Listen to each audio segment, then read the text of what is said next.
Catherine Bernardo, kinuyog ng Don Bell fans.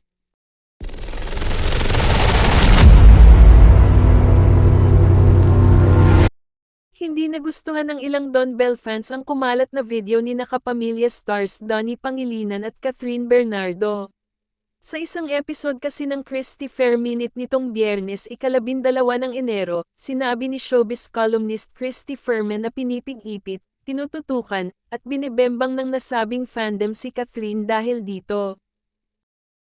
Matatanda ang hinaloan ng mali siya ng isang netizen ang paglapit ni Donnie kay Catherine sa reception ng kasal ni na Robbie Domingo at Mikey Pineda habang sumasayaw ang aktres.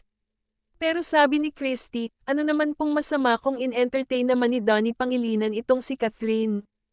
Alangan namang mag-snowban magkakaibigan nga sila diba? Oh, anong kasalanan ni Catherine kung nilapitan siya ni Donnie? Di palapitin niyo rin si Belle, dagdag pa niya habang natatawa.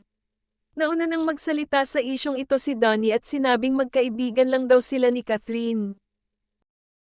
Pati ang ikinasal na si Robbie ay nagbigay rin ng pahayag at nilinaw ang tungkol sa kumalat na video ni na Catherine at Donnie para sa ikakapanatag ng loob ng lahat.